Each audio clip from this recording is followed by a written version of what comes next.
A fighter that size couldn't get this deep into space on its own. Must have gotten lost. Been part of a convoy or something. Well, he ain't gonna be around long enough to tell anybody about us. Look at him. He's heading towards that small moon. I think I can get him before he gets there. He's almost in range. That's no moon. It's a red nose. It's too big to be a red nose. I have a very bad feeling about this. Yes, Chewie. It looks like the Emperor's unleashed the most destructive power in the galaxy. He's released the clowns. God damn it. Oh, no! There goes my timeshare.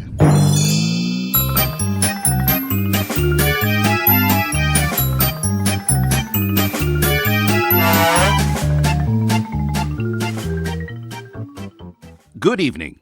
I'm Lionel Huffman, your local representative of Huawei, and I'm here to clear up some of the kerfluffle surrounding our company. Here at Huawei, we like to do things our way. We call it the Huawei Way. But what is the Huawei Way, I hear you say? Well, it's simple. Fair pay, fair play, make hay, and don't delay till tomorrow what you can do today. Okay? Yes, these simple rules run through the whole company. From Mandalay to Calais and Norway to Anhui, the Huawei Way is our mainstay. You'll even find it in the USA, from Monterey to Green Bay, but not in Duluth, for obvious reasons. Now, not everyone likes our way. Some say nay to Huawei. They say that our way will lead to decay, that we are like a roué despoiling a young protégé because we're under the Chinese government's sway and we have to obey. This assay causes us no dismay, and we simply gainsay such hearsay as outre. For while our way might seem recherché to those who aren't au fait with the Huawei way, the positives of our way, though sometimes risque, far outweigh the negatives. And though this might seem something of a cliché, we must not be blasé about our way, but live it every day. That's the way we at Huawei get through this cabaret that we call life. So ends this communiqué. And the takeaway? That's simple. It's Huawei or the highway. Good night. Release the clans.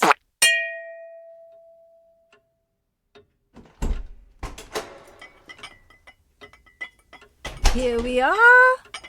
Oh, goody. Breakfast. Ah, kedgeree.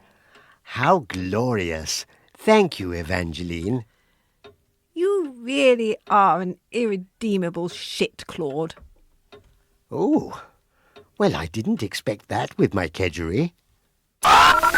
Release the cluns! Okay, Griff, this is the crucial scene. We have to nail this one if this is going to be the searing indictment of female sexual exploitation we dreamed of making. Spot on, Aidan. We're not making generic misery porn here. This is important. And it all comes down to this dead girl. What's her name? She's every woman, Griff. In death, she judges us all. The script says corpse. Yeah, That's right. about right. Corpse? Is that a name now? Shush, corpse! We don't need distractions. I don't know, guys. This doesn't look quite right. I think it's the way she's laying. I see dead, but not tragic consequence of toxic masculinity. What if we were to shift her slightly so we see more face? Good idea. Angela, could you just adjust her slightly? Like so? Oi! Try more the other way. Oh, this? Great. And extend her legs slightly? Stop that! Slightly more, so we can see some thigh. Get off! That's better. Now we're getting to the truth about violence against women. There's still something not quite right, though. What is it? The violence is clear, but we have to see sexual violence. Oh, I know. What if we twist her slightly at the pelvis, so we see her front and back? Tits and ass, you mean? You know what, Corpse? I'm starting to think you're not really interested in taking on the forces of male repression. Right? Angela, could you just do the... Oh, is this good? Ow!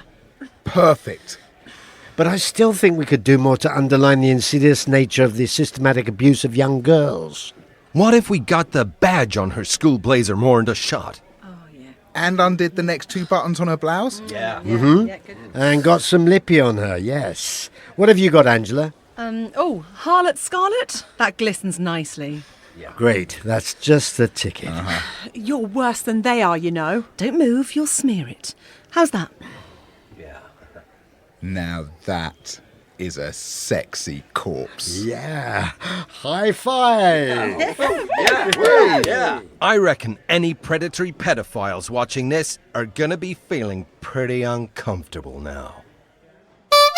Release the clowns!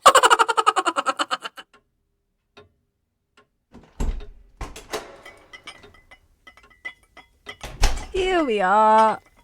Ah, tea, lovely. And toasted muffins, too. How delightful. Thank you, Evangeline. You are, without a doubt, the biggest bucket of undiluted pig pus on the planet, Claude. Oh, well, I didn't expect that with my muffins.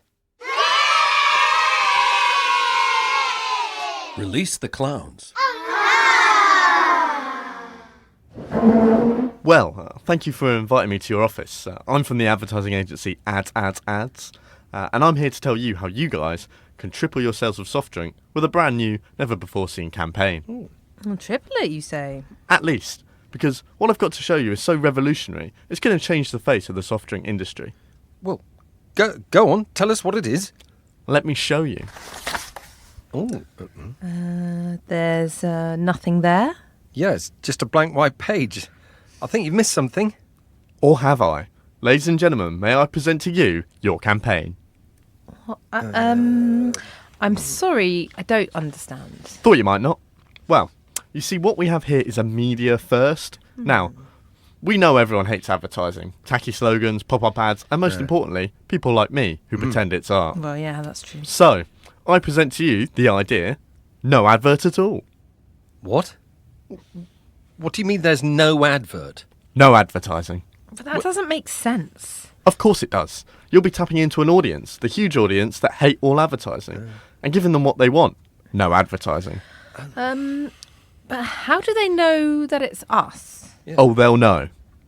Because when they see that empty blank space, they'll know that you're the company that does the no advertising. And that, my friends, is the greatest advertising money can buy. But we are buying it. Exactly. That's mad. Or is it genius? It's mad. Look, I'm the creative. You're paying me to smash boundaries, break labels, dress like a lumberjack that's been kicked through an 80s charity shop. I guess so. I'm telling you, if you actually just think about it, no advertising is the only pure form of advertising left. Wait, you mean there's nothing to be done? Precisely. Which is exactly what we're pitching. Nothing. Uh-huh. No designs, no logos, no barcodes. But how will people buy the soda without the barcodes? It's not about buying nowadays, it's about influencing. I have heard a lot about that. Then we're influencing them to have nothing. And you're providing them with that nothing.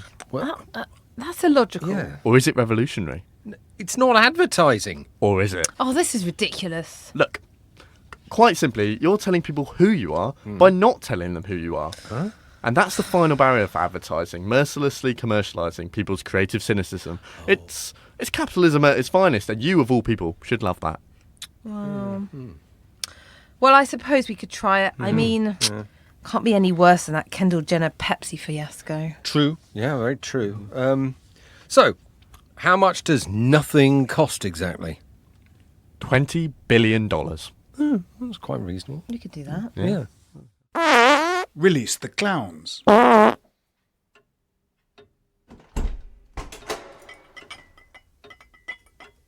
Here we are. Ah, supper. Spiffing. Ooh, filet mignon. My favourite. Thank you, Evangeline. The very sight of you makes me want to rip out my own eyes with a jagged spoon. You are the stinking scum floating on the cesspool of humanity, Claude. You know, It was 43 years ago, and I only did it the once. Can't you just let it go? I hope you get buggered to death by an elephant, Claude. Ah, I'll take that as a no, then. I didn't expect that with my filet mignon. Release the clowns. This summer on BBC Pie. Nobody be a hero and nobody gets hurt. The #1 drama returns. 4 masked men have held up a fruit convoy. Oh no, don't tell me. They've taken all the green citrus fruit. Conspiracies are unmasked. Only a copper would have known they were carrying more than just lemons. Friendships are tested. I'm trying to help you out. Now tell me why there's a bag full of tangy vitamin C bombs under your floorboards. And trusts are betrayed. Tell me straight, son. Is that your gin and tonic? No. Is it, Dave? Yes, but it's not how it looks. It looks like a slice. It is. In the scurvy-busting final season of Lime of Duty. What did I tell you, son? If you want the truth, follow the limes. Coming soon, Lime of Duty.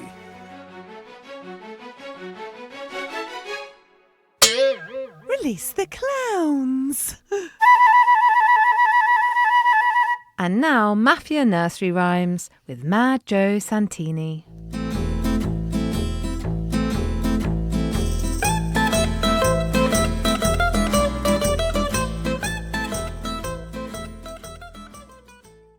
Georgie Porgy, puddin' and pie, kissed the goyles and made them cry. So he cut off his cannoli and stuffed it in his mouth. The degenerate.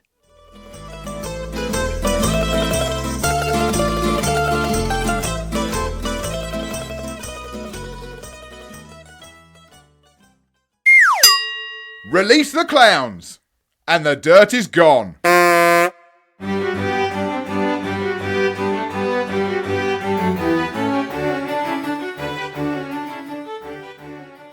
Welcome to the first in our new series on Radio Snore, in which a panel of experts tells us about their favourite book. With us are literary critic Paul Brennan. Hello.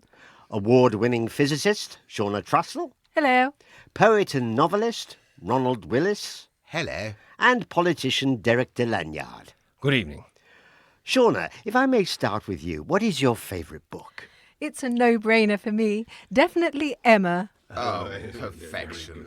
Emma by Jane Austen. Yes. And why have you picked this particular book? Well, I was just wandering around a second-hand bookshop and my eyes were suddenly drawn to... Well, I wouldn't normally judge a book by its cover, but there was Emma staring up at me. I'd recently been through a very messy divorce and I found a sort of kindred spirit, so to speak. And what is it about Austen's writing that you like? I just love all of Emma. What a book. After I took her home, we ended up in bed together. I couldn't put her down. She kept me up all night. I didn't get that with my ex. That's quite a response. Paul, what's your favourite? I was just idly browsing Amazon. I swiped right, and then I saw The Girl with the Dragon Tattoo. It was love at first sight. Life-changing. And what do you think of Stieg Larsson's other Millennium Trilogy books? I haven't read them. The Girl with the Dragon Tattoo and I are going steady. What? Are you two actually saying that you're having romantic relationships with these books?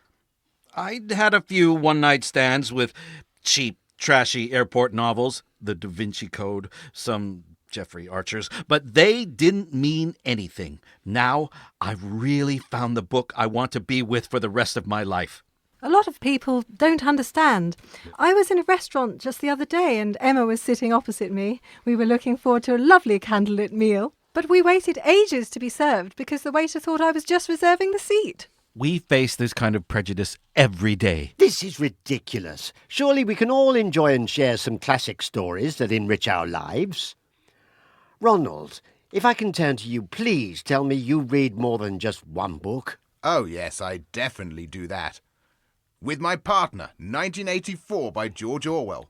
I can't believe I'm saying this on Radio Snore, but we sometimes visit the local library. Goodness me.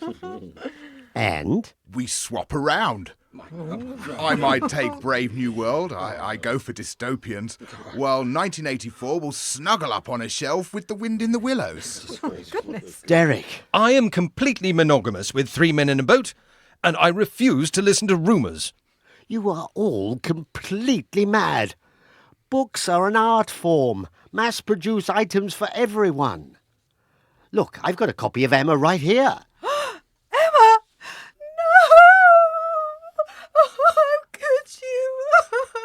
You poor thing. And I can download 3 Men in a Boat. How dare you? And The Girl with the Dragon Tattoo onto my Kindle anytime I want. Oh, yes, we've dabbled with Kindle. In fact, I'm doing it now. Draggy Tats, you promised this wouldn't happen again. Home wrecker? What am I going to do now? Well, my autobiography has just come out in hardback. Here.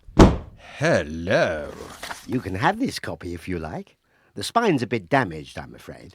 Oh, perfect for a rebound relationship. Release the Clown starred Casper Michaels, Phil Nice, Karen Morden, Alex Marion, Gemma Layton, Martin Hyder, Holly Meacher, Nick Hildred, Joe Tilley, Dan Willis and Phil Whelans. It was written by Alex Marion, Nick Hildred, Dan Willis and Karen Morden. The social media maestro is Dan Willis, and the show is produced by Nick Hildred and Alex Marion. If you're enjoying Release the Clowns, then don't be shy. Follow us at releasetheclowns.podbean.com. It only takes a second to click, and it gives us greater visibility, like a high-vis jacket of comedy. Or you could always leave us a review on your podcast platform of choice. Every review is gratefully received and makes Alex run around the garden laughing like a toddler. Oh, bless. See you in 2.